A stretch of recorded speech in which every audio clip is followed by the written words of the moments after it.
I'm wondering about the commonalities between like the extreme athlete in flow versus, let's say, the mom in flow who's baking cookies, and like baking cookies is where she gets her peak experience from. She's not Rise of Superman, downhill skiing at a million miles an hour. No, I mean, like, there's coders in flow pretty much created the internet. There's an altruism-based flow state known as helper's high that was discovered by Alan Lukes, who runs Big Brother, Big Sister. Most creatives in any field need flow to do their work. If you're doing anything, live music, live improv theater, sports, you need flow to get the job done. So flow is pretty ubiquitous everywhere. In the beginning of the book, we give examples both from Google and from the Navy SEALs of how they utilize flow. One of the Csikszentmihalyi's big discoveries, right, back in the 70s and the 80s was flow's ubiquitous. Shows up anyone, anywhere, provided certain initial conditions are met. Of course it is. It's an altered state of consciousness. What the research now shows, and this is Ronald Siegel's work at UCLA, among others, is that pretty much every mammal, humans included,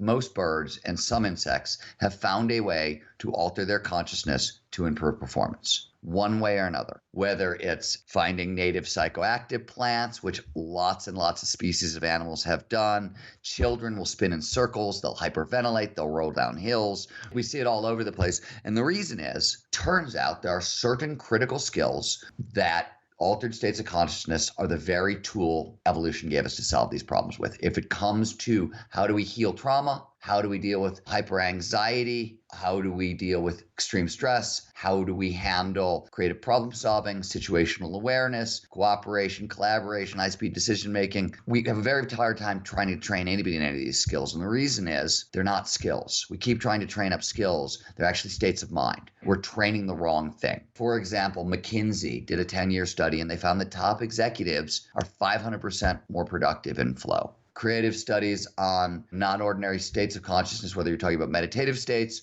psychedelic states, flow states, show boosts in creativity from 200% up to 700%. Huge spikes in creative problem solving. So two of the most common characteristics of any non-ordinary state, all the ones we're talking about, and flow, is they're selfless and they're timeless. Your sense of self vanishes and time dilates. And why does this happen? Well, turns out time is calculated all over the prefrontal cortex. This is David Eagleman's research at Stanford. I actually got to participate in some of it. And as parts of the prefrontal cortex wink out, we can no longer perform the calculation. So past and present from future get screwed down into what psychologists call the deep now, right? In elongated present. Time dilates, it stretches out. Yeah. Same thing happens to your sense of self. Self is a network. It's a bunch of different structures in your prefrontal cortex. And as that network goes down, we can no longer calculate our sense of self. So the self disappears. The inner critic, that nagging, always on defeatist voice in your head, shuts down. One of the reasons there's so much performance enhancement and creative performance enhancement in these states is with the inner critic shut off, risk-taking goes up. Creativity goes up because there's not a voice in your head judging every one of your neat ideas as soon as you have it. You're liberated from yourself. You get out of your own way. This is also why creative ideas tend to spiral. If what you've heard on Flow Research Collective Radio has been helpful, please consider doing us a solid and leaving us a review on Apple Podcasts, Spotify, or wherever you are listening to this. Reviews help us connect to a wider audience so we can get these peak performance principles out to more people.